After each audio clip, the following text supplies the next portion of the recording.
Unified welcomes you to the following presentation of the Midwest Esports Conference. Here at the MEC, we partner with schools all over the Midwest to create premier gaming experiences. The most common angles that the operator plays. This is like second to only B long. Fight is likely having a leg shot, but they're too slow. Hariri lands a perfect headshot. Laying in the damage zone and I'm on out. Going into A4, look at Sage. Laying in the middle, Sage? laying in the damage. Going in, revenge for their honey. No way! Sage Wabe gets the quadra kill. That was So it kind of sounds fun, so I'll give it a chance. And then we ended up playing in high school the next 2 years together. We've been playing ever since. So he kind of taught me the game. We've been playing on a team since then, and then now we're in college, so we can't play together anymore. We do love all the players, even the ones we shit talk. We love you all. We love you all. Body Pluto looking for the plank. Trickster waiting, maybe looking for the steal. Pluto has his engaged. The scatter of the week comes through. Watch Levi though. Levi hasn't been touched just yet, but the damage is coming through. The melt line gets melted. Jinkwall on a killing spree, and all of Ottawa goes down. Why? Those don't go in. It goes off the sidebar. Starting to come out. The flash is popped. The rolling thunder is utilized to perfection. And now it's all on Thiessen, but Thiessen just keeps on going.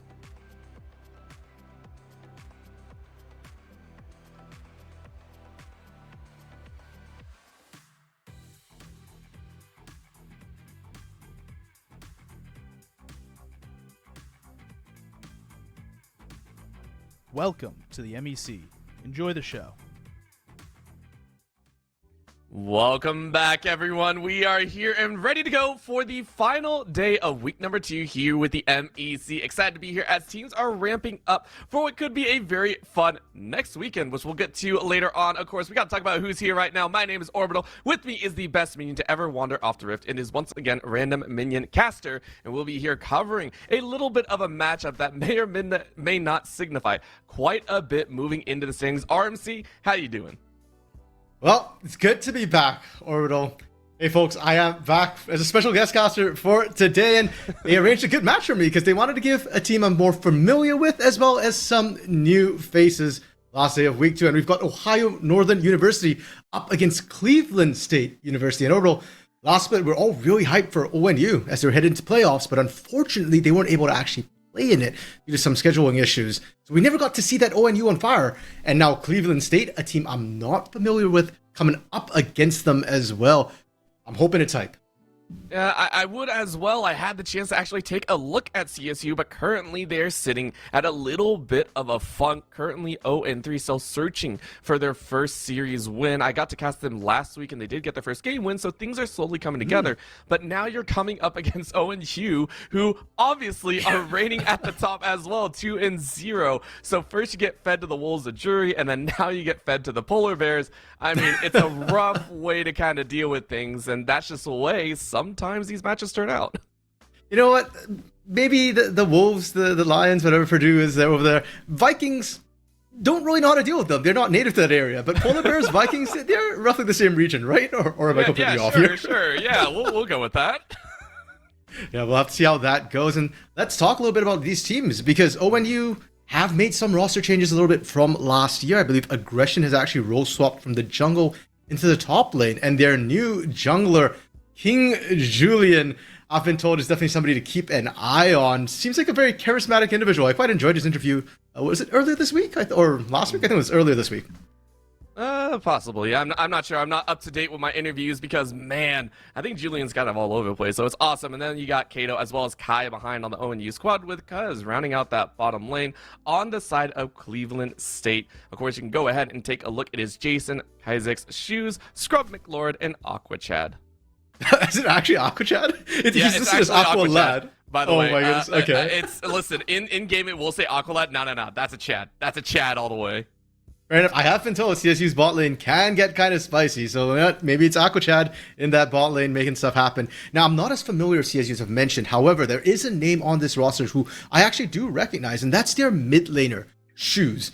Formerly the coach of, I believe it was FSU as well as Teams Enigma, an amateur team. So has coached both amateur and collegiate teams, and now he's playing in the mid lane for CSU. So you mentioned they're currently 0-3 with 1 game victory under their belt.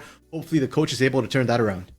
That's what they're hoping for. And I mean, let's dive into it a little bit further, because you like to talk about a little bit more about what's going on with these. And I mean, there's a reason ONU are currently at the top.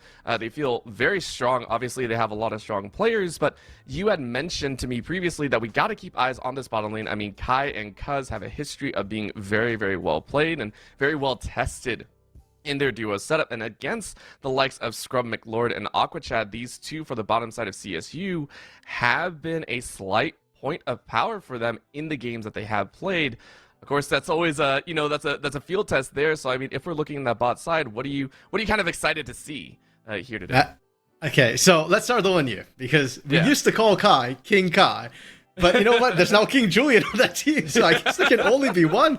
I'm curious to see if King Kai manages to kind of regain that throne, regain that crown in the bot lane. And Kai and Cuz specifically on this team, they are strong in their laning, but what really used to set them apart was in the mid game, where Kai did literally 1v5 in the 2023 meta, where AD carries often needed a front line. Sometimes Kai, the only front line he needed was Cuz. So that bot lane, huge carry potential. And when I look at CSU, a lot of times I've been seeing Scrub McLord and Aqualad. They're sort of the bright spot on this team, which has struggled quite a bit. The problem, or the catch, I guess, being that they're playing mostly early game champions, things like Varus, and I'm talking like Hill of Blades Varus or Lethality Varus, Kalista, Lucian, things that are expected to win out early, and they're able to do that. The big question and struggle, I guess, for CSU has been transitioning that sort of early bot lane lead into the mid game to be able to actually close out the game. And now you're running up against Kai and Cuz, a very strong bot lane duo. I fear that if Scrub McLord and Aquachad can't win their lanes, can't dominate their lanes like they have before, then I'm a bit worried for how CSU is going to look for that mid game that they're already struggling to find. And for that fact, I want to dive a little bit more into CSU, maybe not as far as Aquachad, but maybe a little bit close, because the idea of you have to have multiple options, and I think that's something that for a team like CSU, for any team really, searching for wins, you have to realize that you have to start looking for multiple avenues. Every game of League of Legends is a little bit different, and you can't just have a singular point of focus. So I want to throw it to you, RMC, because there have been champions that we started to see rise more in prominence in both top, jungle, and mid that, as you said, can have a bit more power, can also maybe overcome some of that early game issues.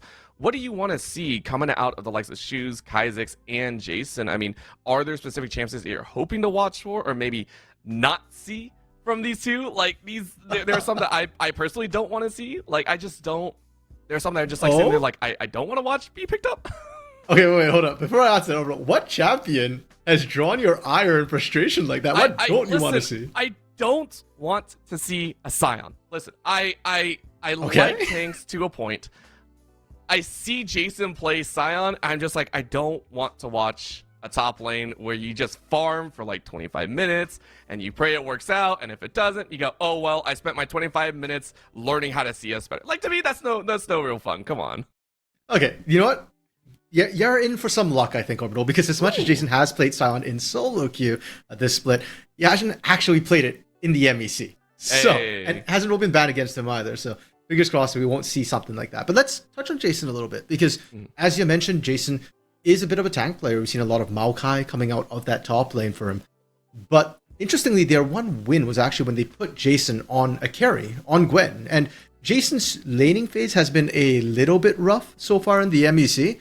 But in the mid to late game, he has had impact. And I feel like giving him a champion like Gwen that can scale up, as long as he doesn't fall too far behind in lane, or the rest of the team can relieve pressure. And heck, we talked about Scrub McLord and Aqualad often being able to generate that pressure bot side. If you have that, you have time to scale up. So maybe they could try putting Jason on a carry. I wouldn't hate seeing that whatsoever. The other big question for me for CSU is their mid lane. Mid jungle to be exact, because Shoes started out by playing a lot of late game carries, things like Porky, like Victor, but I think maybe some of the early game champions he played, something like the Seraphine, where it's more like mid and early strength, ability to roam out, help your jungler, might open up Scrub McLord to be able to play those late game hyper carries, because we know how good Scrub McLord is with the early pressure. But early doesn't always win you the game. But put him on something like a Jinx, maybe, like a Zeri, like a Sivir late game. I know not very meta, but those are the sort of champions where you can look to maybe try and 1v5 later on in the game. It's so weird to hear that, oh yeah, Jinx and Zeri aren't meta right now, but it's true, right? It just doesn't feel like it fits in the bot lane right now, and to deviate away from that, I think it's something that you do have to do against the likes of O and U. I mean, there are so many points to this squad that you sit there and go, I'm interested to keep watching, and I want to see them through playoffs. Like you said, hey, we didn't get to see them through their playoff run. We only got to see them through the regular season, and it's still really good. So taking eyes here, I want to draw a little bit more because we talked about Kai and Cuz in the bottom lane, but the rest of their lanes are also a very stiff matchup. And specifically, if we're going to bounce some of those players around, I mean, Kai and Kato. These two have a history and then some. So, I mean... Well, we were talking history overall. You weren't around last year, pardon me, but they were known as the Brothers of Destruction, so called by Travi, because they are literal brothers, and they are the biggest carries on their team. We talk a lot about King Kai, but Kato as well often can be a massive carry, likes those late game carries as well. Things like Azir, I remember him on. He plays quite a bit of a Kali as well. So those sort of pickups, if he gets his hands on them, maybe we weren't looking bot, maybe we're looking mid instead. If that's what's going to happen, that's what's going to happen, because CSU are starting out on the blue side as we get underway for draft. O and U are going to be looking for that counter pick option, which we have seen before. Now, of course, this is right before I think it's big patch season. I think that comes out this Wednesday, so that'll be really interesting to watch exactly what comes through. I think the brand is still pretty high tier. Obviously, Karma is still a little bit of high priority, but the Ezreal has been seeing a very high priority pick rate for some ADCs. They like the safety that it brings, so taking that off the table immediately by CSU, saying no, you don't get that safety. So in response, O and U say no Karma for you. The other one I'm curious about is Udyr, because both Aggression and Jason, I think, have been practicing a little bit of Udyr, but CSU has largely actually been banning the Udyr, even when they were on Blue's side. So I don't know if ONU want to leave that one open and maybe see if they can force the ban out of CSU, or maybe pick it themselves, or whether, Jason's feeling comfortable enough to just say, I will first pick that Udyr, because I think it's first pickable right now. There's not a lot of terrible lanes for it. Ban the Rumble, and you're pretty much good to go up top. Well, top lane is good. Jungle, maybe not so much, and same with support. So the Maokai has to be taken away. That one's been the premier, I want to say, flex pick. For a lot of teams, you go ahead, pick it up, and send it, and you're good to go. However, we're still waiting for one more from ONU, and depending on where they focus, this could be a difference. Okay, that's interesting, actually, that we're seeing the Maokai ban come out of CSU, because Jason plays a lot of Maokai top, and I think that's partially a response to Cuz, who's been taking it into the support role, as you kind of alluded to. So perhaps that also means they want some sort of more heavy engage composition to come through from CSU. A lot of times you're worried about the Maokai because of the ultimate being able to stifle any sort of engage. The saplings are annoying too, but they banned out the J4 as well. So I'm very curious, like what is CSU wanting to do? J4, a very high priority champion for both Julian as well as Kha'Zix. And I think it's just the easy accessibility, right? You take a look down the line, it's just the easiest, EQ combo, and you're in. You're pretty much set. So take that away. You also got to take away the Vi. I think that's an appropriate response. Hey, if you're going to target jungle, we're going to do the same. But the Varus is left open. So, of course, Scrub McGlory going to pick that up. That feels a lot more comfortable. This has been their MO, though, so we're a little bit shaky on this. I do want to see some other things paired with this champion. And the bot lane has not been the problem for CSU. The Varus is a very safe pickup. You can play different styles with it. You can play poke. You can play lethality on hit. You can play that crit damage scaling Varus. You can play AP if you want. That's still viable. What? Oh, and you. Okay. This one is kind of fun. Miss Fortune has actually been tearing up solo queue quite a bit. She's great with AoE. You build her lethality, and very few AD carries can straight up trade with her. So I like this adaptation from ONU. And if you pick a Miss Fortune, you need setup for it. So some sort of AoE, whether it be Nautilus, Leona, Rakan being another strong one. Nico, that works too. Both mid and support. It could go either way. I do like that. I still like the fact that you mentioned it earlier, tankiness behind it as well. The engage is fine. I do like tanky, so I personally still like the Nautilus Leona. I love those champions. It's old school. It works, but the Nico is still very strong. Now CSU have to realize things are a little bit different, and I think this Nautilus pickup is still within Aqua Chad's favor. I mean, Nautilus, Aqua, makes sense. You go ahead and lock that one in, unless you decide to go ahead and try and run AP Nautilus mid. Don't do that, folks. Never do that. Still a nice lock-in. It's understandable, but here's where things break down. CSU, I want to see a little bit more, I want to say, versatility in these upcoming picks. Obviously, bot lane is locked in. What are you going to go with mid through top side? And this is it. Xin Zhao, go ahead, follow up with more engage behind. Appreciated. Yeah, and with as well the Crescent Guard able to kind of nullify some of that bullet time damage. that might come across, especially if you are the main one to front line. And it's good for diving as well. Ooh. Yes. So that's a hard con. ONU is not picking the Trundle to enable the Misfortune. Sure, the Pillar can still mess some people up, slow them down, but it's actually a hard con with Xin Zhao because he goes in and suddenly all those tanky stats get devoured by Trundle. You're very, very vulnerable. And when you're that squishy, heck, your AD carry, your mids are willing to actually walk in range of that Crescent Guard at that point to actually start killing that Xin Zhao. So I really love that pickup. It can still be flex as well, Orbital. We should keep that in mind because if CSU want to go a tank, and that's pretty much been their MO. There's only one non-tank game for Jason. That Trundle could be flex top instead and still have that impact on Xin Zhao later on.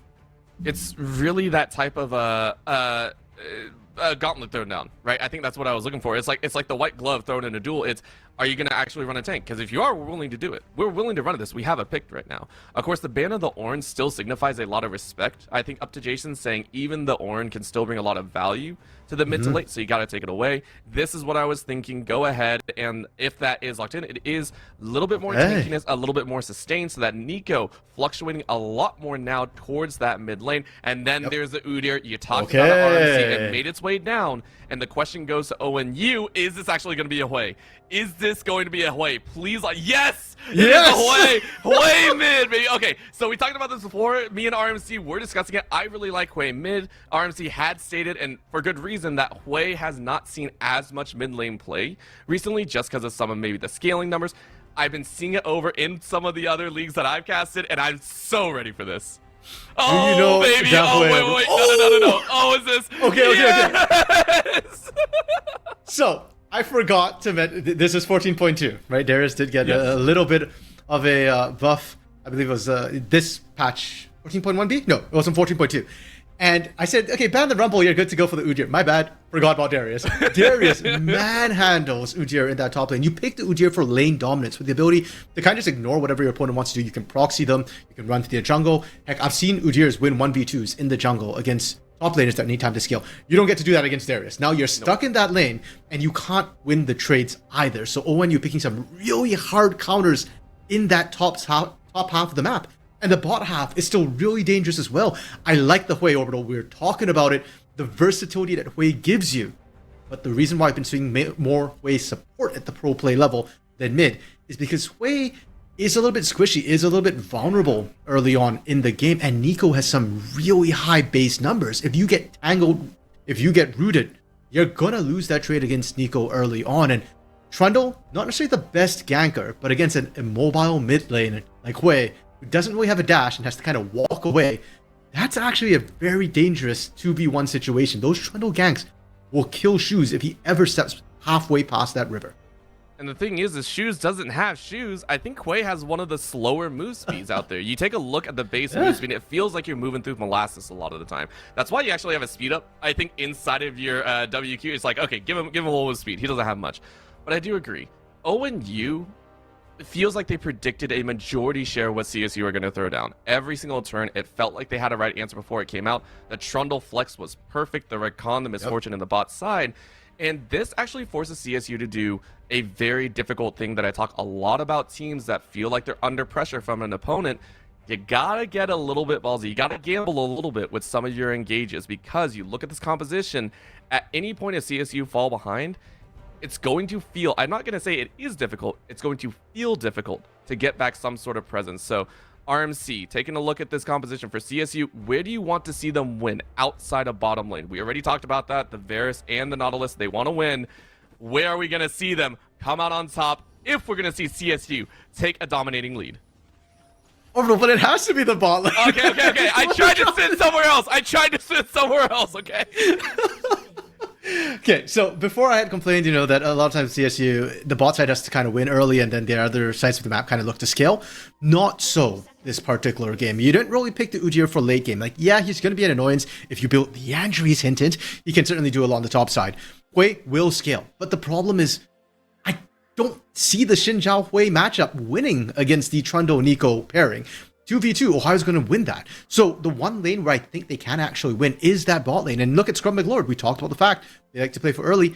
Hail of Blades Varus. You actually can win short trades if you can land all your abilities onto the Rakan, onto the Misfortune, and burst them out early on. Rakan, not that tanky. So CSU kind of tried and contested-ish. Go play through a bot side. That's what they have to do. And ONU, on the other hand, I know you mentioned if CSU fall behind, it's going to feel bad for them. I'm going to say for ONU, if they fall behind, it's going to be even worse. You pick Darius to win lane. Misfortune, early lethality champion. Nico, high base damage numbers. ONU have a duty, a responsibility now with this draft to win out early. If they don't, I see a world in which Cleveland actually might have a stronger mid-game. Ooh, okay. My read, obviously, this is why you are the analyst, RC. This is why you're the color classer. You know this better than I do, and I appreciate it because looking at it right now, ONU are doing that exact thing, right? The call to go ahead and invade, try and get a little bit of early aggression and early power over the opponent. If this is not read by Kaizix, you are going to fall behind in the game flow. You are going to lose out a lot on your camps, and you're gonna be kind of defaulted into trying to visit lanes, trying to get a little bit of value there. Jason in the top side losing out on the level 2 right away. Bot side looking like it might be the same, as that is going to be level 2 hit up, and Aqua Chad is going to try and force the level 2 hit on the other side, and the ignites immediately go down, and it looks like they want to scrap. However, it looks like honestly peanuts between the two damage sources as much as they laid down with the ignite, and the heal came out of Kai. Ohio Northern actually lose out in the Summoner Spell trade. Yeah, so for CSU, I really like what they were doing there. I love the fact Aqua Chad living up to name, actually stepping up really aggressively, but they might have overstepped. They didn't know about Julian. Good flash out, and that's going to be a route behind, but Aqua Chad eating up a lot of damage. One more attack to do it, and a final slap by Julian takes it. A level 3 gank on the level 2 bot lane, yields first blood. So the idea was sound from CSU. I liked what they were trying to do. They knew that win that out early if they all in, so they did. Held the summoners. They were looking for the re-engage, but they didn't know about Julian overall. And we were thinking, oh, Kaizix might be in trouble, but no, it was Scrum McLaurin and Aqualad who actually really suffered from that one. Their sacrifice might not be in vain, though, because they drew Julian down, which gives Kaizix time to actually counter-invade on that top side and split the map vertically instead. And for Kaizix, that was a much needed, because I was worried that you didn't actually see the bot lane of ONU rotating over out from your own try. And so this is a very clear indication, right? When you see Julian actually wander in from that side of the bot lane, you know you were invaded. There is no doubt in mind. So it's gonna be nice. A good sidestep by Shoes though in the mid lane. It's getting so low. One more auto attack, not going to die. This is why you chug your potions ASAP. Okay, yeah, that was some first aid potions right there. Aggression up top, trying to live up to his name right now, but great trade back from Jason. And Jason, wave. Yep, had the early push. It's not just the minion wave overall. That hurt a lot, but he also had the extra level over aggression because of killing those minions. So well played from Jason on this Udyr. And so far, CSU, for what has happened in that bottom side, it hasn't been awful, I would say. Here's the thing. I watch a lot of people play Darius, and I get scared all the time. You know, one mess up, you're gone. Same in the mid lane against the Nico. Like, these are lanes we discussed can have impact power very early on. So CSU kind of slowing things down. Still trying to put power down, but at a respectable distance. I think is probably my favorite way to put it right now. Mid lane, though. A couple pings going down there as ONU are like, let's invade again. Yeah, why not? I mean, King Julian right now is ruling the jungle, and he knows it. His lanes are set up to help him. Kato has perma-prio in that mid lane bot side as well, Kai, and Cuz look how aggressively they are stepping up. So if they were to meet in the jungle, Julian's got backup. And, you know, we say that, but now right there. Julian says, I don't even need backup. We already got a good chunk of damage down, so right now the That's HP just going. scores are in our favor. Julian, though, jumped on a little bit. Help from Cuz. Do they want to keep going? Another knockup could come out. Draw barely under the tower, but a good knockup. Instead, they drop low. No ricochet to land, but it's enough with the auto attacks. Yes, a kill back. Kaizix is going to try and flash away, but I don't think you are out safely. Kato should have another route. There is no flash, and I mean, that's going to be a nice one to hold. However, the speed is good. I think they're out, so Kaizix denying a 3-piece to the bottom lane. Still, overall, they might not have gotten all 3 kills, but they got the plate. They denied waves as well from Scrub McLord and Aqualad. They're now behind in not only CS, but more importantly, experience. And they're winning now bot and mid comprehensively. Top side, aggression's about to hit 6 as well, and he's willing to take this trade if he can kill a couple more minions. Oh, yes, he can. Level 6 versus level Right 5. there. Doesn't matter when the bleed's there. Final swing of the backboard lands a kill on Jason. Yeah, and right there, you could tell aggression knew that he was going to level up on that wave. He will happily trade with Jason all day long. And hey, cool guys don't look at explosions. Apparently, cool guys don't look at people bleeding to death either. He could have executed him. Noxian Guillotine was available, but he was like, nope. You're going to die to my passive and you're going to enjoy it. When you don't need it, you don't need it. And Kato's going to say the same. Don't need to worry about anything. Shoes is low enough. Kaizik's currently running away, but this bot lane is actually where it's at. Aquachat doesn't have anything, and at this point, you're not a tanky Nautilus. You are a trash can that is getting tossed into the trash. Down goes Aquachat, and it's just an unfortunate misstep. The hook went wide, and you lose your life. Still, on the bot side, maybe some revenge. Kaizik's looking around, but doesn't want to test the waters. Instead, Dragon will be taken, and ONU feel like they're in firm control this early game. Isaacs now has to run from Julian as well, and I don't know if you can get away from the Trundle. Nope, not a chance. Not a chance. Bot lane dive this? and top lane looking to go again in a deja vu setting. And remember what we were talking about, the ult. The ult is available. This is why aggression waited. Orbital, I'm okay. For CSU, they're deep in the hole right now. We talked about the fact that ONU had a responsibility with this draft to win out early. And they have done so comprehensively all across the map. They drafted counter. It worked perfectly topside. And in bot lane, we're talking about Scrub McLord and Aqualad, this sort of early game bastion of CSU against King Kai and Cuz. They've absolutely fallen apart. And right now for CSU, where do you go? The one who's suffering the most right now isn't even the lanes. It's actually Kaizix in the jungle, who's had his jungle taken multiple times and has no lane to gank. I would not want to be in Kaizik's situation right now. It's one that's rough, it's one that's frustrating, and it's one that you hate to play in. And it's something that cannot be denied right now. King Julian still ruling by an iron fist on this bottom side. Aquachat and Scrub McLord might as well give up their feasts right now. Dead. You do not rule the land or the ocean. You're only food for this kingdom. Scrub McLord gets out, but it's still handed to Julian. Aquachat now the next on the chop. Round two. Just hit level 5. Kato's going to help secure this. This is going to be a dive made easy, but no minions. So Julian says, wait another 30 seconds. I got a plan for you. No, they're not. Kato doesn't want to miss too much experience, so it's actually going to go back mid.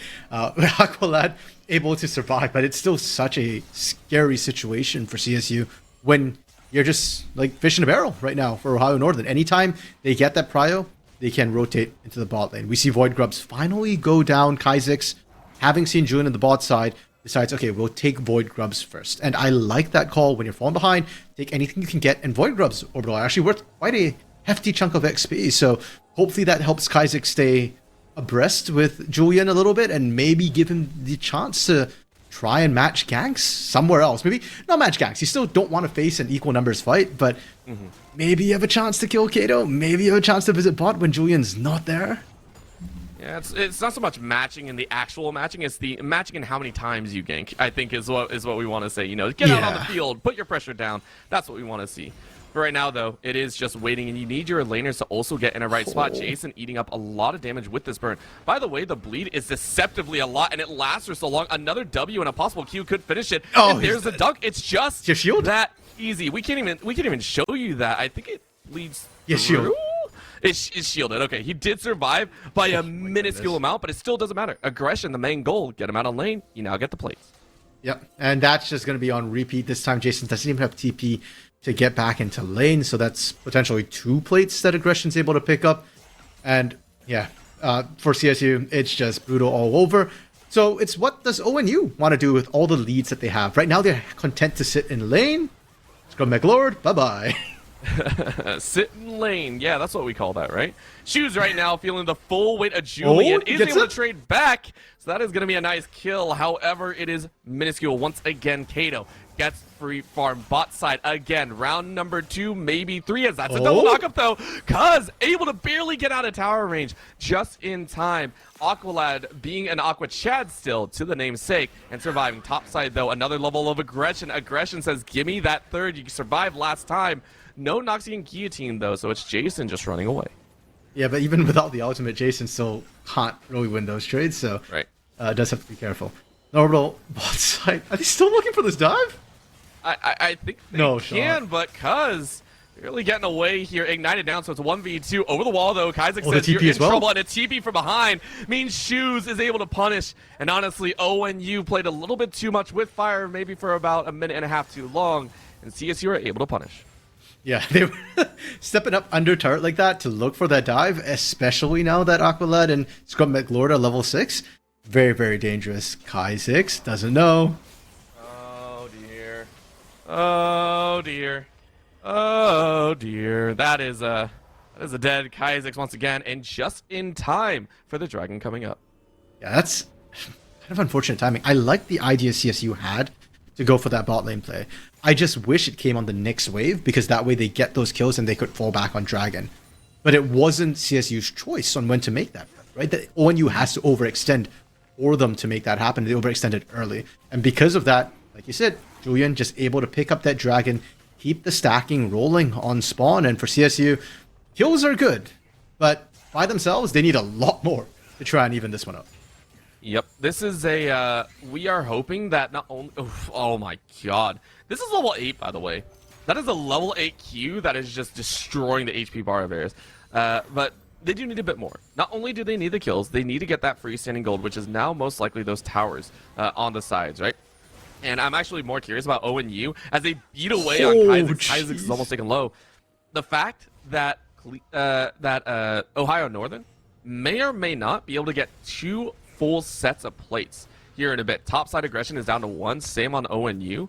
CSU have no real response, and Cuz is just like, I want to get these. I want to finish these off. However, that's a really good route, and Cuz may have gone too far. Level 7s, you got to remember, are up. That is a kill back. However, aggression able to run Jason out on the other side. So ONU, even though they lost spot, they're still 1 in top. Like we've seen that on the boss side before with Cousin Kai. They want to push this lead so badly. They've got the tools for it, but diving tower is just not working. This time it should work. No more ultimates available for CSU's bot lane. Listen, it was all a bait. Listen, Cuz being the true support, laying down their life to ensure the enemy ADC goes down. That's a true support mentality right there. That, or you know what, Cuz is just like, I don't care. We just want to focus Scrub the Lord. Like, forget Aqualad at this point. Just kill the AD carry. Oh, we're not taking this? Really? I was going to say strategically it makes a lot of sense too. Because if you kill Scrub McLord, Aqualad can't actually hold the turret. So Kai should be able to just take that turret. But Kai actually based, didn't finish that off. Isaac's now caught again in his jungle. Over the wall as well. That feels so bad. And Cuz unleashed on this bottom lane. Dunk a Reno and a half. Kaizek is going to fall to the killing spree of aggression. He just wanted Void Grubs, Orbital. That's all Kaizek wanted to do. He's not hurting anybody. Yeah. Okay, that's so harsh to say, but it's so true. It's like, you're not hurting anyone. You don't have to worry, right? Yeah, I mean, he picked up 3 grubs already. I don't know how many he actually managed to pick up on that back end. I don't think he picked up 2. 0. Okay, yeah, so no Void Mites for him. Oh. Kai might still win this. Kai, No, no! The sidestep is real. King Kai is back. Maybe Prince, but the king of a small area. Maybe Lord Kai. Let's put it that way. A lord under the king. It's a double kill. Kai just like, why did anyone TP down? I didn't need help. What are you talking about? No. It's King Kai this game. It's King Kai. It's King Kai. 7-1-3. Step aside, Julian. You might be king normally, but not this game. Hey, not to mention, too, he died to Hui. And the way it works is if you're king and you die, you lose the crown, right? Yeah, but I'm more now watching aggression. Aggression is like, listen, I'm going to be that vanguard for the rest of the team. I'm going to draw so many people up to me. Stole blue. Jason was so focused on trying to help out that he forgot that the buff was there. Yes, you're not the jungler this time, but it still feels bad, right? Aggression now with blue buff. I don't even think Jason could actually steal that away from Darius right now. His burst damage isn't that high, and he's going full tank. It was down to like 20 HP. Oh, okay. Fair. Yeah, I didn't see how very low it got down there. Oh, that's rough. Yeah. Unfortunately for Kaizek, he wasn't going to get the experience out the way. So, yeah. A little bit rough. But yeah, this is why we kind of said if CSU fall behind, it does kind of get a bit rough. There's a lot of counters that were drafted. And ONU, I love the way they're putting on the pressure. Side lane turrets have gone down. Mid lane should be next on the chopping block. And one lane we haven't touched on Orbital has been that mid lane. Shoes has been doing a perfectly fine job farming up. He's not been able to hold Kato into that mid lane. But now that there are no more side lanes, Shoes is about to get the full attention of ONU. I mean, she's had it once already, right? The reason that they have 1 kill and 1 death is specifically because you felt the weight of Julian, but that was just a taster. I love the fact that you pointed it out, because Kato has also had impact, 0, 0, and 5, but hasn't had the same level of impact that the rest of the team has had, right? That's why we are so focused on aggression, on Julian, on Kai, on Cuz. It's been so much more crazy and hectic, but right now, a single plot blossom could mean that ONU can just like storm down a single lane. That is a scary factor right now. So love that the things have swung back in towards that mid lane. It's also the last outer tower, so it obviously draws a little focus. But Dragon up in a minute. CSU need to figure out exactly what they want to do, how they want to play this, because things are starting to slip away from them, and they can't let another chance go by. What they want to do, Orbital, might not be what they should do right now. As you mentioned, Dragon's coming up, and hey, you want that Dragon. But you should not be going for that Dragon. If you're a Cleveland, you are not going to be able to fight on open ground, even under turret, because it's low. You can see CSU can't afford to stick around. They can't defend against this. Now imagine trying to fight ONU outside turret range. It ain't happening. You're just, you're here. That's all it is, right? That you are here. And you don't really get to do anything. You're watching from a spectator view as your own house gets demolished. That's the worst part right now. CSU currently 4 in the mid lane, way now down on the bottom side, and Dragon is currently available, and ONU are just like, it's on timer. It's on timer, guys. We're going to take it in about 3 seconds. I don't even want to watch. Is it 3, 4, 1, 2, 3, 4? Okay, it's actually going down a lot slower. Either way, it's still their Dragon.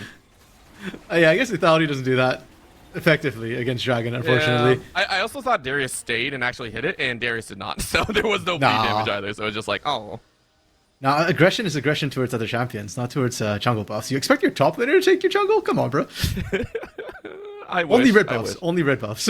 Okay, that's fair. That's fair. Right now, though, it is going to be ONU just sitting on everything. And I love the fact that you pointed it out. We're going to start seeing them try and close out the game. And I think that's something that a lot of teams do, that we want to see as casters here on the desk, is we want to see good closeouts, right? Because for a team like ONU, you sit here and you go, okay, we already know you got strong laners. You have very strong laners. We've seen it right now. Can you close out a game cleanly, though? Because for a team that's already ahead, you need to be sitting there, what can we expand on? What more can we do better? And that is, how do we push down the lanes? How do we take care of these opponents that are struggling to stay up? How can we take this cleanly without giving more possibility over to the opponent of coming back into the game? Did Kato just try to become a Squires Bloom? I believe so. You can, actually. You can do that, by the way. Oh, but you know what they are going to do here? They're going to become a wrecking ball. That is going to be a dive under the tower here. Herald is dropped down. Cuz is eating a lot of damage here, but the tower might not do enough. Final shot of the piercing arrow is not going to kill, but a drawback in with a little bit of laser beam. Lightning strike doesn't do much, though. And Aquachat has to get away. Kaisek's going to try and go in, but look at the pop. It doesn't go off. It doesn't go off, but it doesn't freaking matter. That is going to be a two-piece back. Aquachat goes back in, but I don't think that's what you wanted. Julian said thank you very much. And in goes Kai as well. The reinforcements are here. Jason ready to deter. And honestly, a 2-for-2 is better than CSU thought they were going to get. True. I think CSU responded really, really well with that. Shoes catching them with the ultimate, with the malignance as well, the additional burn damage that came through. CSU were able to capitalize on that. And Kato is spec right now for a lot of burst damage. Kato is not spec to survive the back end of the damage if you don't get the kill. So they couldn't quite sync up the ultimates. Now going on to aggression, I don't think they win 1v2. It's not even a 1v2. Nope, you just lost like a bunch of summoner cells on the bot side too. Like, that is not a champion you want to face. Aggression didn't burn anything, by the way. Aggression's still sitting with Flash and Ghost in hand, and you're just chilling. You're like, why are these people stepping up to me? There is no reason to do so. At the same time, CSU felt like they had a chance, and honestly, I congratulate you for attempting it. I just feel like anytime there's a Darius, he's basically like a JoJo character, always going like, you're approaching me? Like, right, there's a freeze frame and everything. Because that's an Udyr and a Xin Zhao, and normally both of those are considered dueling champions that should be able to win 1v1, especially early on in the game before the real duelists like Jax or Fiora come online. But against a Darius, it's kind of like a joke, and Aggression's like, okay, keep coming, and Julian's just waiting on the side, going deeper, okay, pillar, trap them, we go, and then you just get absolutely ripped apart, and that's why I said CSU, you gotta fight under turrets. That's the only fights you win in equal numbers. And the thing is it doesn't feel like a few of those champions want to. You talked about the Udyr and the Xin Zhao, but for Hui and for Scrub McLord as well as Aquachat, I think they're willing to stay back. It's just, you hate watching the rest of your jungle fall away. Dragon in about 2 minutes, it doesn't really matter. It's just ONU denying a bunch of these jungle camps. You go ahead and keep kind of layering the pressure down, and we're starting to see the foundations of a 1-3-1 come out right now. You can see Aggression holding steady on this bot lane, the bottom lane of ONU starting to field in towards this mid lane, and then Julian, of course, running interference between top and mid. They're starting to work their way with the control of the waves. As this Baron is currently up, it's not the main focus. Yeah, and well, it wasn't before because it wasn't spawned, but I do think Right. now Baron should be the main focus for both of these teams. ONU could win without Baron, but it's a slow grind. We saw how long it took them to take an inner turret, and they had to commit sort of 2 deaths in order to actually make that one occur. They have to, probably not, but it have taken even longer. So they want Baron to try and close out the game. And for CSU, Cleveland State, this is an opportunity for them because Baron did get buffed in Season 14. It's harder to take down, especially this early on. And we have the all-seeing Baron as well, which means we've got 2 very nice long walls, which is going to put Ohio Northern into a choke point. They don't have necessarily the best AoE team fight team, but Udyr, Hwei, Varus, they can do a lot of damage if they can catch ONU in a choke point. That's what they're going to be looking to do, but at the same time, CSU are just like, they're not on Baron, so we can't do that. Instead, ONU are actually playing for a little bit later. We talked about that 2-minute timer on the Dragon. It's already cut down to 30, right? That's how this game is currently moving. ONU are like, nah, let's move our field of vision. You can see the wards being dropped down, Scryer is being hit now, and all these wards deny CSU any form of identification of what's to come. Honestly, Kha'Zix, if you want to make anything happen, you're going to have to go blind. If you're looking at the same of Aqua Chad, you are only level 10, barely less than 2k HP. You still got to be a frontliner. Right now, ONU are saying we don't want to go for the Baron. We don't want to put ourselves in that situation because we don't have to. At the side of 22.5 minutes, it is going to be ONU setting themselves up for a soul of the Chemtech Dragon. It's probably not the best soul for trying to close out games, but as you pointed out, Orbital, they don't want to throw at Baron. They're saying, we can't do Baron fast enough, but neither can you. So we'll take Dragon and watch as you can't do anything. We're going to play it safe. Right. We're going to take this by the books, by the numbers. Jason, I would say he got caught, but it's more like a, kid's game of tag. It's like, oh, haha, I caught you. Now I run away. Oh, well, you know where this turns into actual cops and robbers here is Julian saying this much. Hey, Cuz diving in the back line. The wombo combo. We talked about the AoE of ONU, and it OP wipes them. That is CSU down. 3 down in the blink of an eye, and no one else to defend. You can see the Udyr on the back line trying to hold, but as soon as that soul went down, as soon as ONU felt like they had that time, CSU's base is ripped apart. The inhibitor falls down. And this might be the fight that broke the camel's back, Orbital, because now that the base is broken open, people can die. Shoes might be able to actually kill aggression here. Oh, he got caught. That draw. Never mind. Shoes was not expecting that range. Shoes was not ready, and there is no reset, no worries behind it all. Aggression said that's the other 2 that we needed. Thank you very much. Hwei and Udyr actually can kill a Darius. I swear, bro. I know it didn't look that way, but I swear they can do it. Listen, I'm laughing because I know there's truth in your words. I just don't see it this game. Yeah. Very, very unfortunate for Shoes. And Shoes had flash as well, like you said. Just not expecting the range of that pull, getting punished by aggression there. And meanwhile, Baron did go down for the rest of ONU. They're able to pick that up. Now 5 men wearing the royal purple. They're going to push it in. We already said that last fight broke open the base of Cleveland State. They've lost mid inhibitor. Bot side inhibitor is exposed. No turret means no safety. And Orbital, if they just want to push down top side, send aggression to split push bot 4-1, Super's pushing down the mid lane, they could just crack the entire base of CSU wide open. I mean, honestly, I would say whatever they do is going to work. That's the point we're at. Normally, you and I would sit here and discuss, what's the best option? Do you go 1-3-1? Do you do what you said, which is a 4-1 split? What is the best course of action? Do you 5-man barrel? Literally anything ONU decide to do, we're going to say is the right answer. Maybe not get caught, though, because please don't make me eat my words. No, it is going to be that push on the top side. You were talking about it a little bit, wave crashing in, whereas aggression is on this bot side, taking the inhibitor. Jason cannot do a thing about it. Even though you try and draw support, it's just not going to hold. So for right now, it is maintaining these waves. 3 sets of waves currently crashing. Kai, Cuz, and Julian all saying, okay, we've done our job. Don't get too antsy. Cuz currently on 50% HP. I'm not sure you want to dive. CSU, though, are saying maybe we should fight. That's Aqua Chad going in. I don't think that you wanted that hook. That's an immediate charm on 2, and they are gone. Pop Blossom lands on 1, but it's more than enough to grab 3. In the back line goes Jason. Jason is down as well. 3 dead on CSU. More to follow as aggression gets steered away. Okay. Scrum McLord flashes sword, gets it, and no dog got to follow through. But guess who flashes sword? Lethality misfortune to end it on a double kill. GG Ace to ONU. You know what, Orbital? That I salute Aqualad because sure. Yep. They ended up losing, but let's be honest, they're down 17,000 gold Orbital at that point. You've got one last fight left in you, and Aqualad decided, you know what, this is where we hold our last stand. Yep.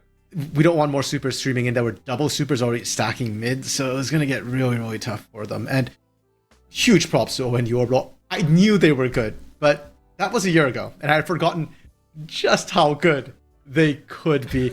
I was a little bit worried for aggression coming in and role swapping. I didn't know too much about King Julian. But after this game, Orbital, I think I'm pretty happy with the changes ONU made. They're looking really, really good. Yeah, and I mean, further on for ONU, normally I would kind of ask about a little bit of CSU, but right now ONU just feel way too dang strong. If you had to pick a weak point of ONU, where would that even be? Like, where would that crack in the armor even come from? Oh, ONU's weakest point right now, probably their fans, because I'm becoming a fan of theirs, and I'm getting a heart attack sometimes watching the way they play. Their roster, though, their players look really solid. So I don't see a weak point. And for CSU, I'm worried for them, because where do you attack on this roster right now? Kato did really, really well. Kai and Cuz dominated the bot lane against a very strong bot lane in Scrub and in Aqualad. And topside aggression got a hard counterpick. So maybe they go for blue side and try and find a counterpick in a lane somewhere, because if they don't, yeah, I'm not seeing a particular player that you could look to crack on ONU. I mean, maybe you got to experiment a little bit. You got to look for and try some different combination, and that's what it's all about. You know, hey, even though you're up against an insurmountable field, you got to experiment a little bit, and that goes for not only the game, but also for a lot more out there, including some of those LAN events that are in person, like one possibly coming up soon, but as well as other events all around. And that's what makes esports events more than just a place to compete. It really is a social experience. You got to be able to go out and enjoy these as well. You got to meet friends and rivals, bond and grow with your peers, as well as create memories that define someone's esports experience. So it can capture the passion of esports in its truest sense, because you get to see these players face to face and actually meet some of the people behind the screen. Gamers and their experiences are just one aspect that's covered in Unified's newest offering, Mastering the Arena, People Power Esports, which you can go ahead and take a look and read if you want to, using the command !People Power in the chat right now. Go ahead and check it out. Once again, that is !People Power. With that being said, we'll go ahead, go to a short break, go ahead, take a look at that article, and we'll be right back to see if CSU can experiment and experience a win against ONU. Please don't go anywhere.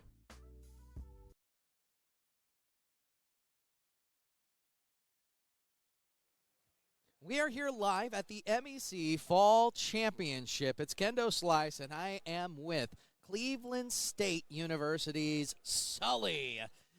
Sully, the question that we've been asking everybody, what does esports mean to you?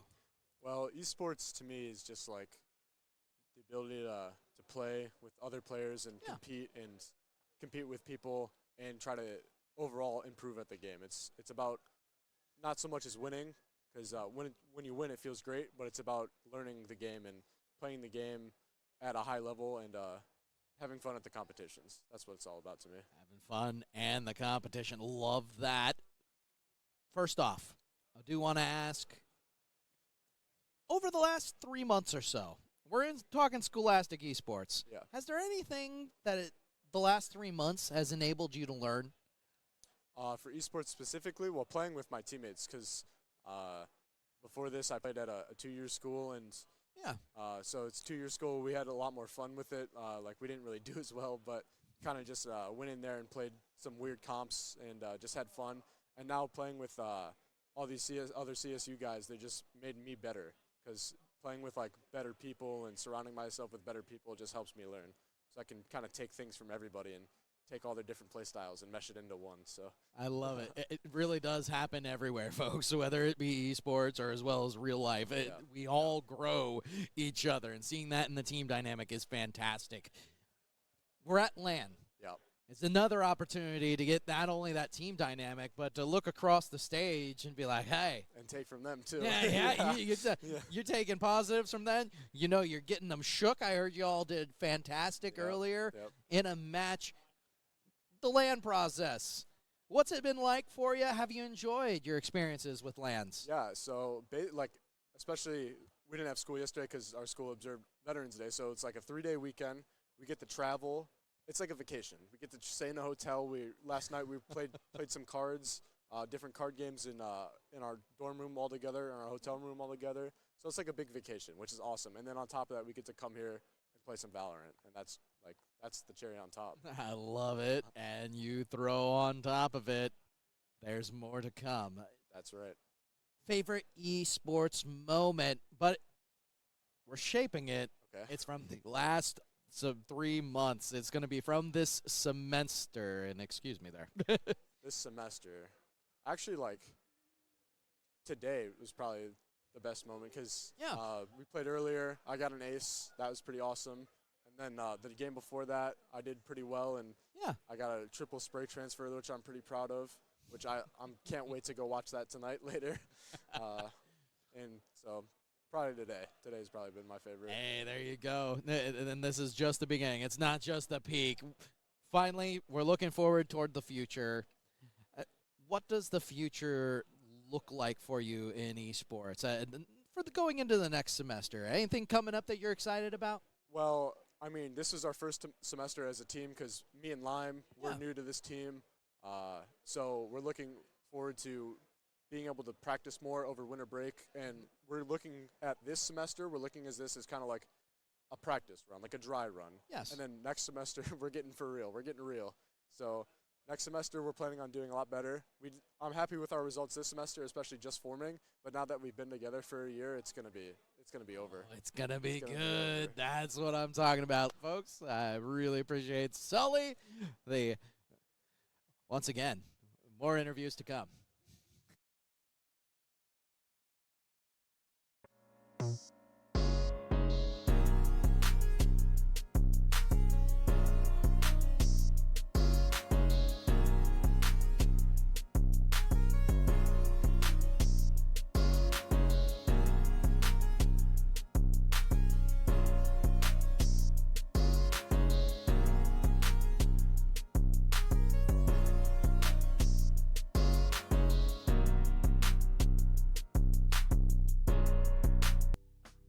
All right, and we are back, and honestly, ONU, the Kings are back. Sometimes two teams can share the throne. Hey, you know what? Make it 5. Make it a round table because ONU look unstoppable. They controlled every aspect, and we were talking a little bit. We were like, hey, ONU, what can be done? What points can they have?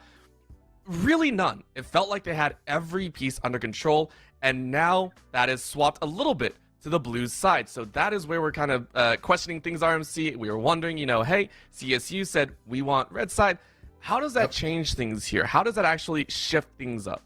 Well, we got a brief glance at the draft from last game. And what's very notable is I think ONU made great use of the red side. Right now, blue side's considered a little bit OP because there are a lot of strong power picks that you want to first pick. But people have forgotten, I think, a little bit the power of counter picking. The Trundle that came out as an answer to the Xin Zhao, the Darius last pick that came through from Aggression. I think those two picks really messed up what it was that CSU wanted to do, and that came from the red side advantage. So I'm glad that CSU has opted for that red side. I don't think the power picks, the sort of Callistas and Lucians that we're seeing in pro play is necessarily the biggest picks right now. So I like the fact that this time they will have counter pick. Hopefully this sort of Darius into Udyr situation doesn't happen again for them, and we'll actually be able to see CSU play to what they wanted to do because they had a game plan. We just didn't get a chance to see it. In a vacuum, we could sit there and look at their blue side composition and be like, yeah, it was good. We like the ideas, we like the pieces, but there's so many other parts, and we're sitting there like, oh god, we're sorry. But I do agree. Taking a look at what they have built, they had the playbook. Let's see if they can activate on that playbook. Taking a look at that red side, I do want to ask you one last time for CSU, is there a particular lane you want to see fully counterpick? Because I always feel on red side, and it's the same for me, that R5 and everything is really important as we do get underway with draft. there has to be one lane in particular that we are watching for, one that we specifically want to see that counter pick. Where do you think it should be? Or maybe what is one lane that they are hoping it should be? I think my biggest question is whether Jason can actually play a carry in the top side. So I do think oftentimes the strongest counter pick lane right now is the top lane. There are some really strong counter. Well, we just watched one, Darius and Tudir, right? You often don't get that sort of one-sided matchup in the mid lane and in the bot lane. So if Jason can play carries, and let's not forget the one win for CSU was on Gwen for Jason, maybe give Jason that counter pick, give him something that can match up into aggression, especially if he sees a spot for a hard counter. All right, well, there you go. Some thoughts moving in. Of course, taking a look here, ONU shaking up the bans just a tiny bit. We are seeing a difference here. It is that Banana Glass, which I think I really enjoy that ban out because it was B2 last time for them. This time around, it's first because they are banning away the Karma. I lied, it doesn't freaking matter. It's the exact same bans, just in a different order. On the other side, though, same for CSU. They are banning away, which is... This makes a little bit more sense. The Maokai and Ezreal on the red side saying we can't give either of those power picks over to ONU. I like that. The Vi still the same as well. So ONU saying nothing was wrong with last time. Let's see if we can get the same draft. Yeah, and again, for CSU, part of the problem is because they got counterpicked in certain lanes, and that's how everything fell apart, specifically top and jungle.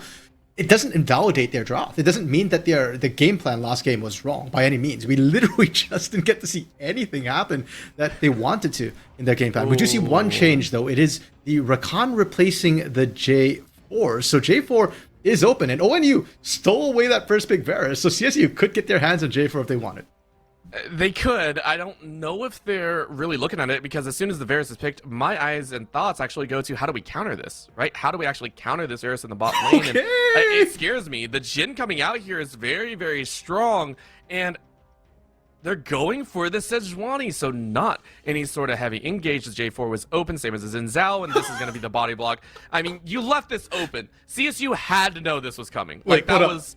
Pick Nautilus. That felt obvious. ONU, pick Nautilus. Please. Do it. Do it. Disrespect. Disrespect your surroundings.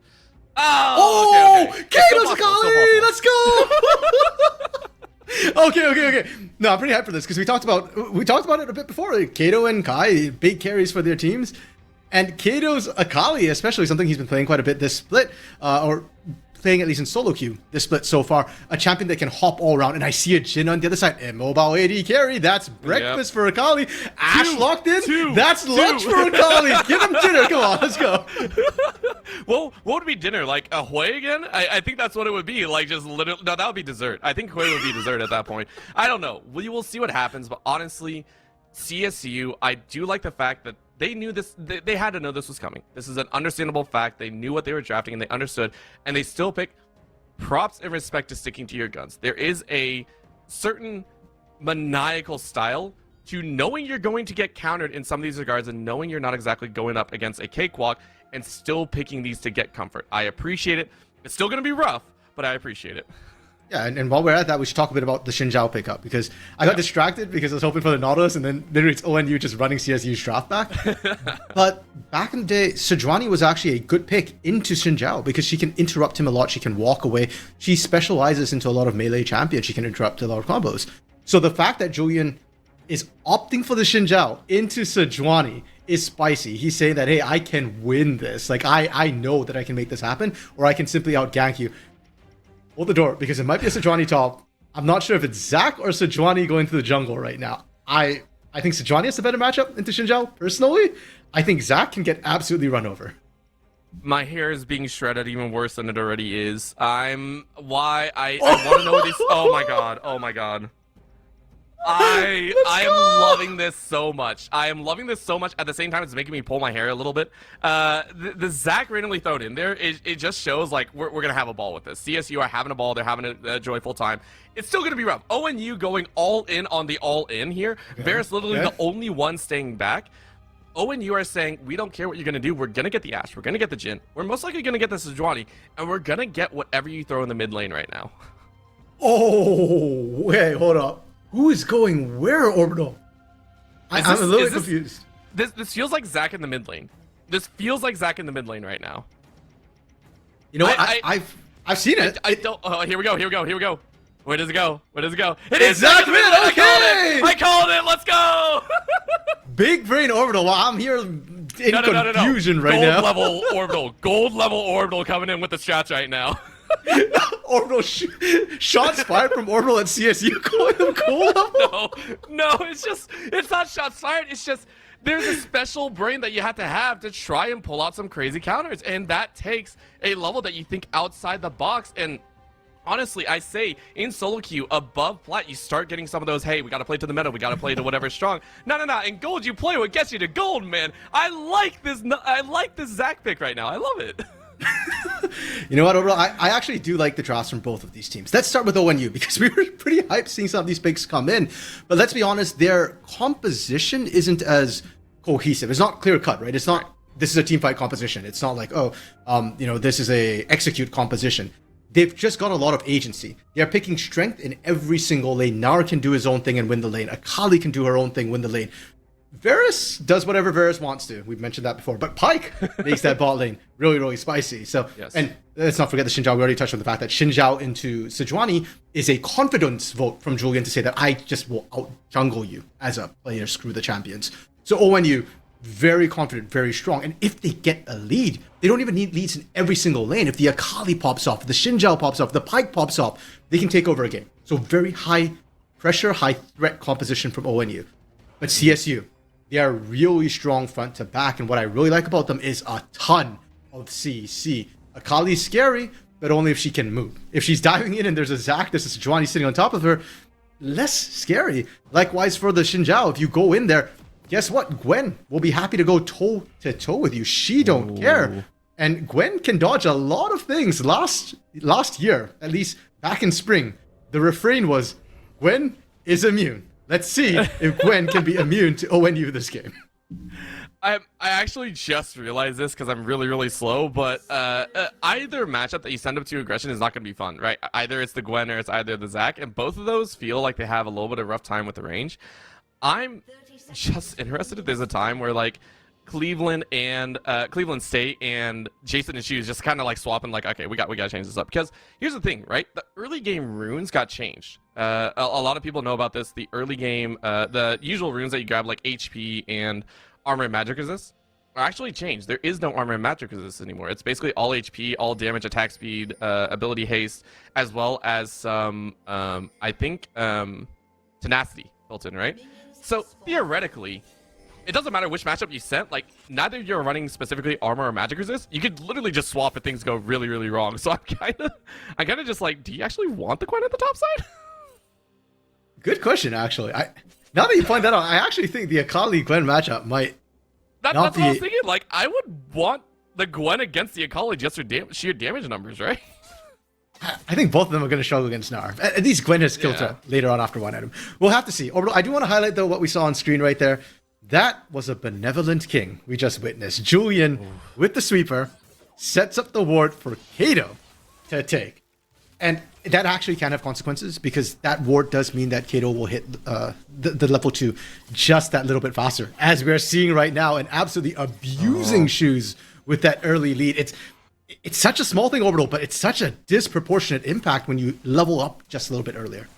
And not just that, I mean, Shoes went for the W, which is actually wave clear. It does max, it's like blob or something. It literally just does AoE max HP damage. It's your best wave clear tool. But when you do that, you have no real damage course against Kato. You're literally just a sitting duck. So that's why we're kind of sitting there. I'm guessing no slingshot until level 3, of course. I'm guessing the Q is coming out, the slam ability. So, you know, just kind of sit and do your own thing. Shoes trying to keep a nice, steady HP difference of about 50. And from there, I mean, we're going to see this kind of shake out in dire straits. Yeah, and with the Zac, you're just trying to sustain, right? That's the secret to Zac in solo lane, is you just out-sustain your opponent. But he's actually all-inning Kato right now, and that could have very dire consequences. You're taking low. Kato out of energy, so enough is about 20%. However, on the bot side, we're getting a little bit of a distance. Aqualad flashing into that flash, and that's going to be the stun and kill. Kai grabs first blood. Now, will it be cause to fall? And you do. So it's a trade of factors back and forth, but now, with the 4-shot setup, Kai eating a lot of damage, but the Minuet may help. It's going to be a little bit of flush. Final shot, not going to land on either. Both of them survive on 1 HP. Both of them don't have flashes. So if either of them can land a long-range poke, could be a kill. Scrub Megalord levels up, and now Julian running down here. He has the a level flash. up! The level up! He leveled up just in time! Oh He my got just goodness. barely enough HP. He lived through the W! And Kai won that overall. Kai won. Yeah. Because Kai gets to... I was going to say, Kai gets to sit in lane and actually push this wave. Doesn't actually push the wave. So it's equal! Orbital! Scrum Lord is still in it to win it. It's not over yet in this bot side. We're seeing Julian kind of roam into mid lane as Kai Zix is looking top, but that Gnar, very hard to lock down. And I think Aggression kind of understood where things were flushing out. You had your jungler on the bottom side, which Julian now roamed towards mid. Interestingly enough, Kato has actually taken some of the worser trades, sitting at about 25-30%, where Shoes was actually up about 60% at one point. So we are seeing maybe this mismatch of continued aggression. You know, you see the Conqueror come out from Kato, and then the Grass of the End dying from Shoes. A little bit of offset, which is really fun to watch for. At the current moment, though, Kato sitting with a solid 2-wave lead, if you will, or maybe a wave and a half once it clears out. I mean, Kato's going to have a fantastic time. You can already see that that Morellonomicon starting to be built up. It is going to be that Grievous Wounds coming very early on. So, bro, you're talking about Shoes catching up a little bit, but that's what should have been happening in this lane in the first place. That's why you picked the Zac, because you have more health, you can out-sustain your opponent. And I think it speaks a lot to the fact that Kato is up CS, up health over the Zac. That is not what should happen. Granted, Kato did just use TP to get back to the lane, so I'm not talking about this health bar right this second, but I meant prior to that, while they were trading. And as the Akali, your goal was really to hit that level 6 and then get that first item. That's when you really start to come online. So for Kato to be ahead prior to that is a absolutely massive dub for ONU. Now on the bot side, we're getting a little bit of a challenge. Kai getting rooted up, but Cuz trying to play interference. However, the wave was not in their favor, so they couldn't really follow up behind. And at this point, I'd actually give favor over to Scrub McLord and Aquachad. These two do have a little bit more damage-heavy responses at points. And until Kai gets those Summoning Souls back, I mean, you're not really going to be putting out as much as you wish. So this is going to be a couple of the grubs taken away. I was watching Ed, and Eddie kind of on the top side of my screen there. Julian will finish those off, or not finish them off. I do apologize, as Kaizix gets the dragon. So ONU, actually not worrying too much about the grubs, but do lose dragon. Okay, before I start talking seriously about like macro and map seed and stuff, first of all, Ed and Addy, come on, I hate that name. It reminds me of Dumb, Dumb, and Dumber. Like every time. Well, so the thing is it's a North American show that does kind of play out the silliness. So I mean, I don't know, man. I feel like the grubs deserve better than this Orbital. Okay, what is it? Mo, Larry, and Curly or something? Like I could have done Three Stooges as well. I mean, give me a break. True. It could be worse. I'm pretty sure I messed that up too. So you know, hey, go figure. Yeah, Orbital trying to act as if that wasn't the show he used to watch when he was a kid. Yes, Orbital is that old. That's true. That's true. Oh, I miss those shows now. Now I'm sad. Now I'm just really sad. Thanks, RMC. Well, you know who's not sad right now? It's CSU's bot lane, actually, because we should talk on Scrum McLord and Aqualad. Hold up, aggression? Aggression's in the wave, and I'm watching how low this He goes. gonna kill That's here? going to be a slam, and then a slam against the wall. That's just easy kill. That was seen a mile away. Now Kato in the mid lane says, give me that kill behind. And it's a finisher as well as Julian following up. Julian wants to help out. Only level 5, though. And with Shoes on the wrong side of the map with Aquachad, they're forced into this fight. Shoes gets a double knockup and as well as extra damage. And it'll be a 2-piece back, but the bot side is a whole different story because it's going to fall. But that's only an execute because no auto attack came through when the blood has spilled and the dust has settled. CSU gather 2 in the mid lane, but the side lanes fall away. It should have been a 3-for-2 Orbital. It should have been a CSU win, but at the end of the day, it's a 2-for-2 because Cuz got executed. Scrum McLord couldn't get any damage down. Still, let's talk about what that means for these teams because for CSU, that's massive that they were doing that. We were just saying Scrum McLord, Aqualad, they're happy in this bot lane. They're winning this bot lane in a very high-risk situation up against the Pike. And now Aqualad, even more assists to his name, great roams up, and Shoes as well, able to actually shut down that Akali and slow down Julian and Kato a little bit, because those two were starting to pop off, starting to take over the map a little bit, and Kato got kills and got away. If Julian got kills, got away, then at CSU, you're very worried, because suddenly your side lanes are going to start feeling a lot more pressure from a roaming mid, from a ganking jungler.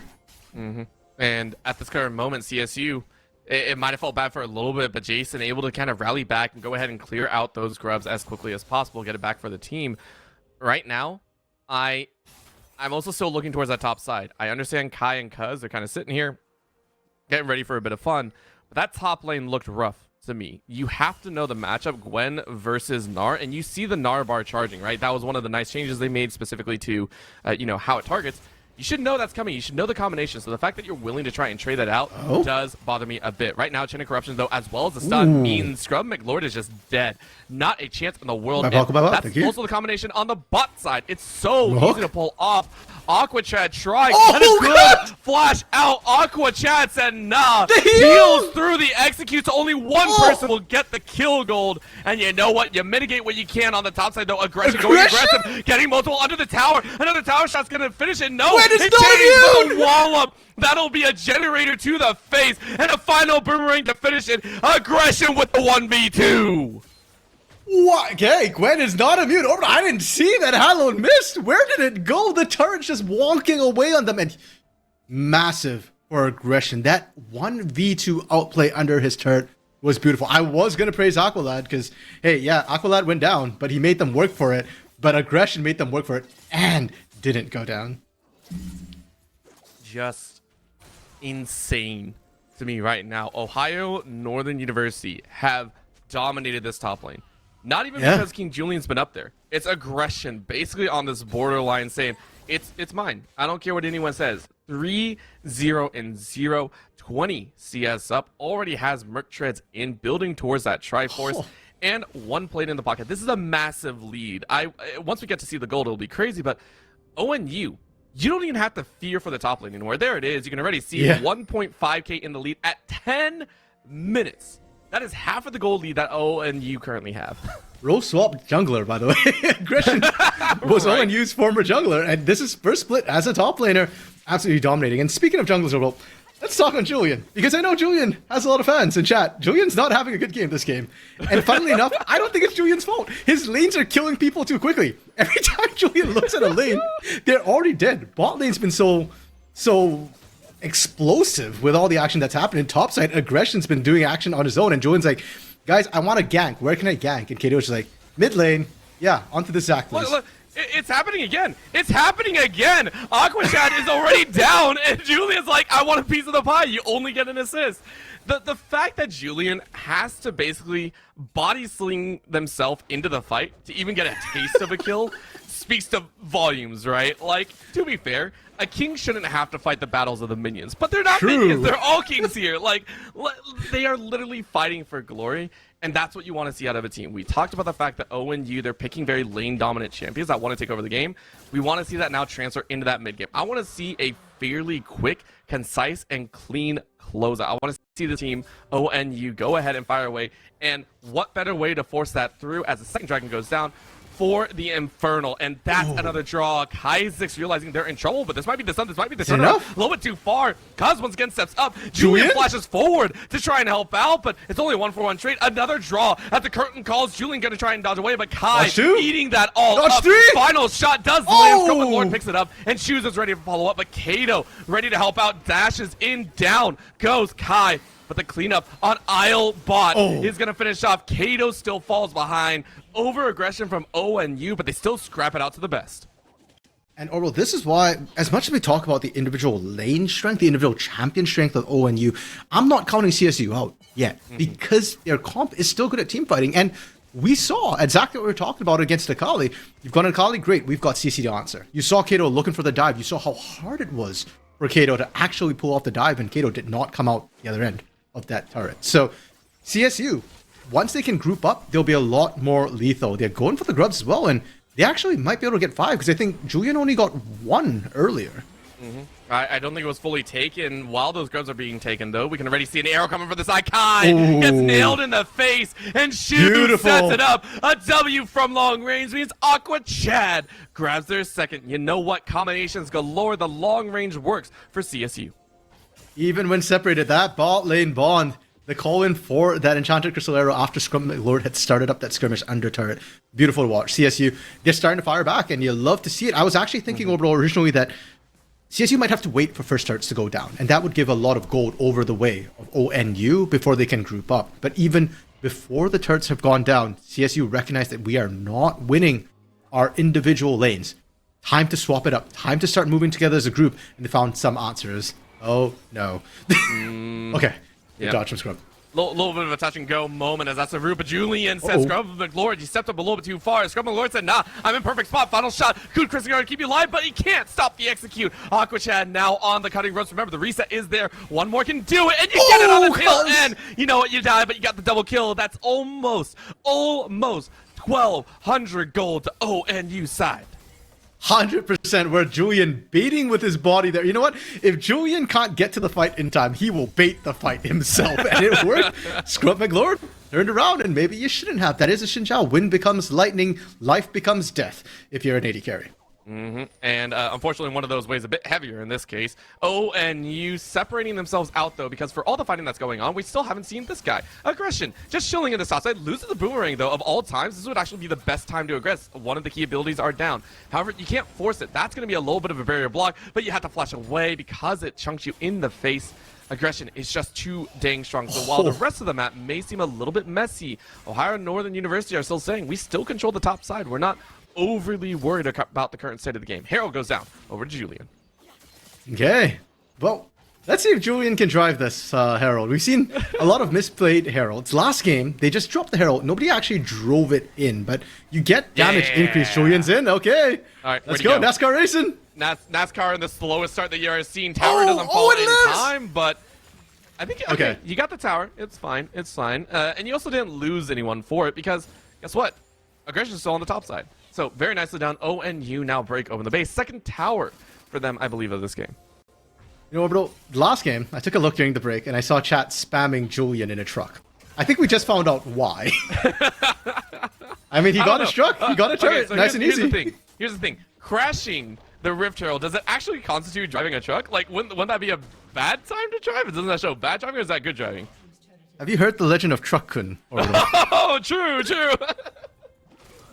Alright, I'll give that one to you. Very true. Truck-kun is very real. Right now, Kato, though, is saying the 1v2 could be real. Arrow! Ooh, another Arrow one! predicted! You know what? You think that Kato might still be out. A little bit of channel sling over shoes. Drawn away from the battle. The team comes in. Honestly, CSU played that about as best they could. But the backup from ONU will deny. Shoes, for the first time, goes into the blob's TP to keep him alive. And Kaiser's going to try their best. They do get the knockup. In comes Jason. And down goes Julian. The king is dethroned. Cuz now tonight, it's a goon squad from Cleveland State University as they have saved their mid laner. What a time, 2-0. But ONU are taking the objectives. Cuz, you forsook your king! You abandoned Julian there! Okay, also, unfortunate for Cuz, because he used the death from below onto shoes, he didn't get the reset because of the passive, the cell regeneration. Yeah, so that's very, very unfortunate. If not, they could have potentially won the fight. Kato, back in lane, actually, full health. Is he going to try and stop the dragon? I don't think he can. I don't even think he can fish in troubled waters and find anybody else after that. Everybody's pretty healthy.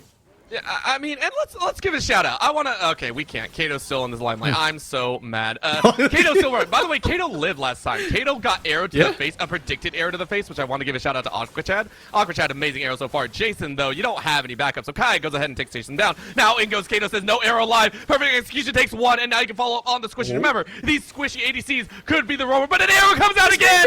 Aqua Chad had it up and said, "Give me that kill. Give me that Akali." It's still a kill for kill's sake, though, because you're losing towers by the minute. We might have to take the video down. Unfortunately, bear baiting is illegal in the US. Oh, that hurts. That hurts. Oh, Shoes. Shoes says, let me go ahead and step on you real quick. Assassination does not work, but it does get Kuz over the wall. Shoes gonna have to run away. Good dash out with the slingshot, and you're safe. However, with all these kills, we're giving credit to CSU because we should give credit. At the same time, ONU have not relented their aggressive pursuit of grabbing all of the towers. No, heck, their aggression is so strong that aggression actually TP'd into the fight. Even after the fight was over, aggression's like, let me in! Let me in! You're trying? They keep going, Jason! It's never ending, Cuz. By the way, there is one small crack in this. Cuz has been over-aggressive to a fault right now, right? Like, that is the only breaking point, which is really a breaking point. However, it has left your ADC a little bit vulnerable. Cleanses down, and now Julian has to go and sacrifice themselves as well. Not again! This is the group up of CSU, and now in comes the curtain. The curtain draws a one more shot. As this is a shutdown to Scrum McLord aggression. You better be ready for act number 3 because Shoes wants you dead. That's going to be a last aggression? Not taken away. Arrow going to be dodged out a little bit wide, but in comes a little bit of the value. In comes another slingshot. Don't do it, Shoes. Don't do it, Shoes. I don't know if you really want this. It is still built up, and Meganar is just too powerful. Right now, CSU are actually doing a very good job of not playing into aggression like they did in the early game. My goodness, I'm sweating. That was like non-stop action for the longest time. I love it. It started with Julian dying. It ended with Julian dying pretty much. That's how long it ran. And for CSU, huge props to them because while all that was happening, let's go over what they actually achieved. They picked up a bunch of kills. They evened that out. They got Dragon near the beginning of that fight as well after they pushed off Kato. So Cleveland State played that basically as well as they could. They got everything they wanted. But despite that, the lead still rests with ONU, and aggression still finds a turret somehow against all of Cleveland State staring him down. The fact that we're still seeing a lot of these actually go down is crazy to me, right? Like I at this point I would have expected a rumble through the jungle just like straight up from, you know, the CSU's inhibitor, I guess, all the way down to ONU's towers. I don't know. I just expect these guys to be fighting at every moment because it feels like they are, right? Yeah. It feels like every moment they're turning, it's just like, can we fight? Can we fight? Can we fight? Can we fight? And if the answer is ever no, they go, okay, we'll ask again in about 2 seconds, and we'll see if the answers change.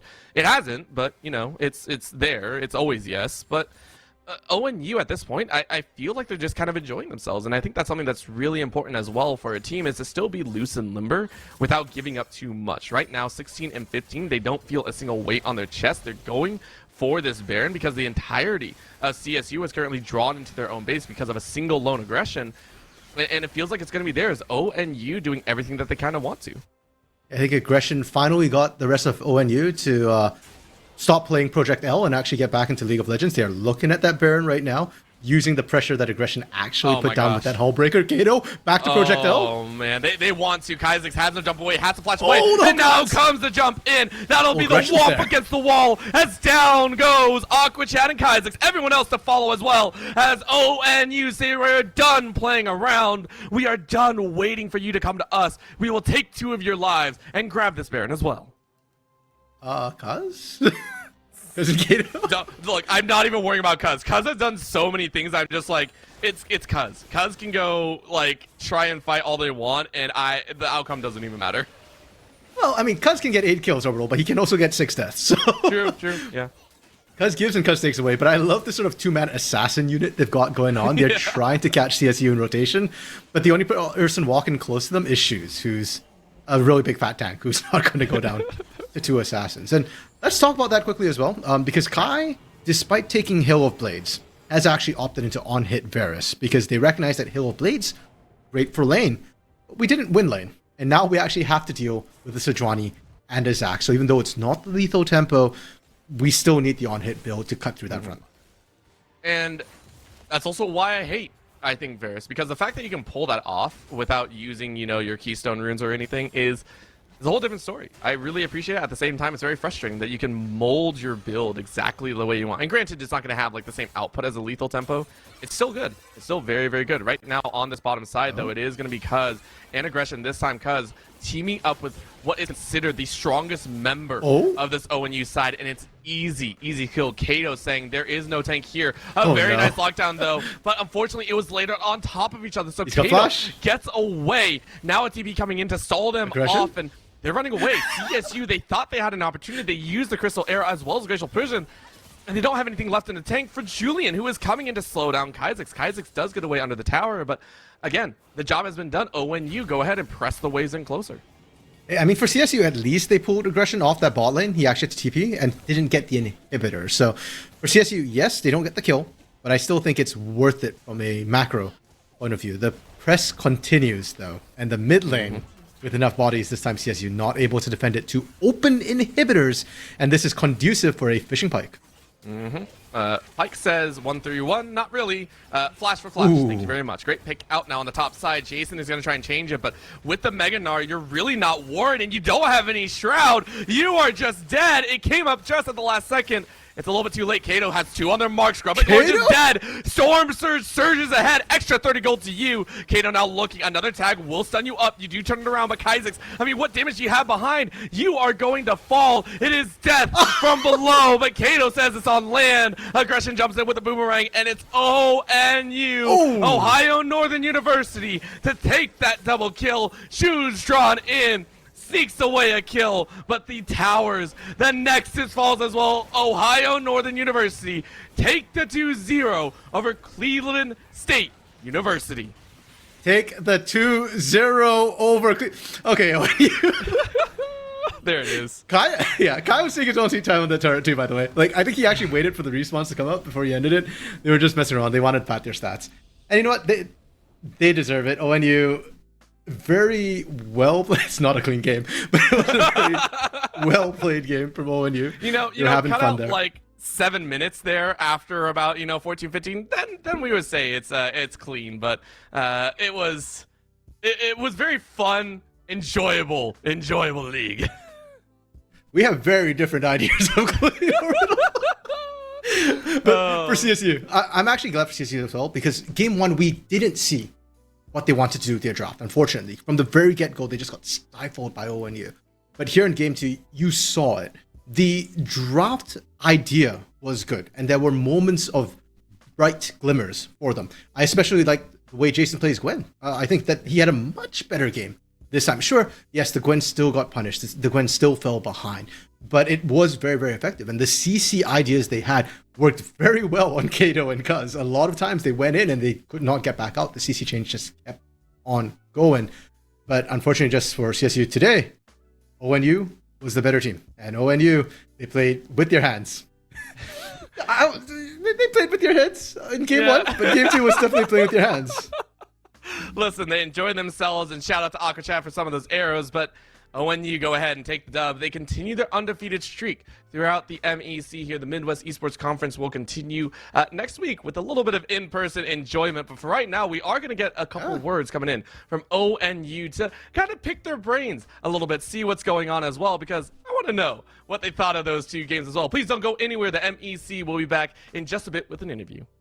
Yeah, and actually, while we're waiting to get a hold of our interviewee for the night, because there were so many good players on ONU, a lot of very, very fun moments. Sure. We were talking a bit about next week as well, because next week, you've got a special opportunity here, followers of the MEC. If you want to meet some of these players live and actually experience it yourself in person, the MEC Spring Clash is being put on by Unified Gaming at the Unified Gaming FanFest in Deerfield, and that's next weekend, February 10th and 11th. There's a command, I believe, in chat, !Deerfield. That will give you a link to more details, as well as the ability to get tickets to actually go to the event. So I won't be able to go, but I hope y'all can go in my place and enjoy. And hey, maybe you'll meet King Julian, maybe you'll meet King Kai, maybe you'll meet anybody from ONU. We'll find out. But for now, we'll toss a break before we get to meet one of the players from ONU ourselves.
And we are back. Like we said, a little bit of an interview with one of the stars of game number 2. I mean, there are so many stars, but you shown the brightest. It is Aggression coming out here, joining us here on the desk. Aggression, how are you feeling after the 2-0, keeping the undefeated streak alive?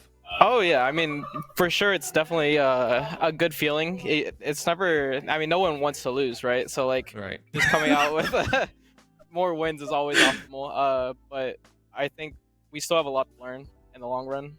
So even though we got wins, we still have stuff to improve on. So just always keeping that mindset is kind of what we're trying to go through.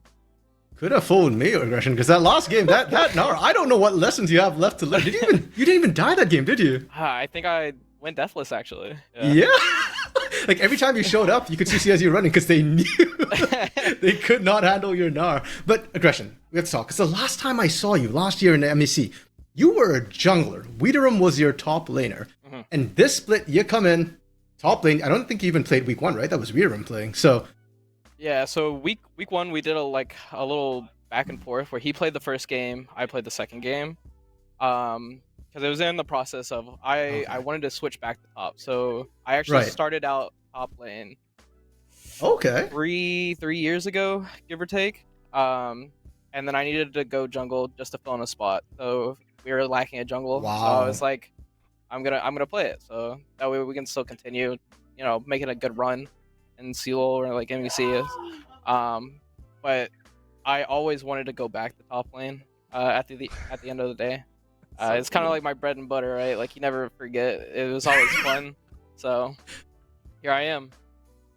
That's for sure. I certainly won't forget that last game because that was kind of nutty. And certainly you didn't forget your mechanics either because that was really clean. Now, in the game 1, I think you guys played really, really well. Your Darius counter pick was actually massive as well. You dominated, shut down their comp right away. Game 2, your drops got a little bit interesting. A lot of aggression, Akali, Pike. Talk us through a little bit about that second game drop. Was it just players going like, I want to smash my lane. Give me something I can kill on. Yeah. So as we got blue side, we were kind of thinking like, oh, where do we want to play? I was like, oh, they're probably going to play. Look, in my head, I thought they were going to play another tank top. So I was prepared for like another Udyr, another like Ornn, something like that. And I was like, it's fine. So the Gwen pick was actually kind of, I wouldn't say surprising. We knew he did play Gwen, but I just figured it was going to be a tank. So it was kind of default. So we were trying to figure, oh, we'll just play bot again. But then it was like, oh, Akali's up? I'm not gonna let you disrespect just the free Akali ban on my like that. So slam it. And then it just became more of a, we can win lane. We can win everywhere. So. Fair enough, yeah. And I mean, there were some fights where it got a little bit close, but certainly in the laning phase, y'all definitely dominated. Now, Krishna, I did want to ask, next week, the Deerfield Fest, the MEC event, are you guys actually going to be there? We will be there. Yeah. We will see you guys all in Chicago. Someone's going to be doing an interview if we're doing interviews, because we will win. So. Oh, okay. Let's go. Yeah. There's the aggression. Love to see it. And you guys so far are top of the table, so that is a fair statement to make. And now, aggression, the last question from me before I get kicked off for asking you this, but who's the best jungler on your team? Ooh. I mean, I don't want to give it to Julian quite just yet. I think he's okay. I might put a little run for it, but yeah, we'll have to see. We'll have to settle it one day. Ooh. Okay. You know, if it's game 1, Julian, I would understand. Game 2, I also understand. There's a whole difference there, right? Sure. Honestly, aggression, you guys gave us quite a show. There's a reason you guys are standing at the top of the tables and is to be respected all the way through.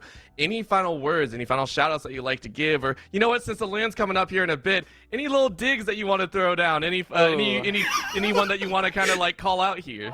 Nah, I don't think I'll throw any digs yet. I'll let the wind speak. So, okay. But I will say the one thing I am looking forward to is a rematch against Prank. So I haven't played against him in a couple of years, so I'm looking forward to that.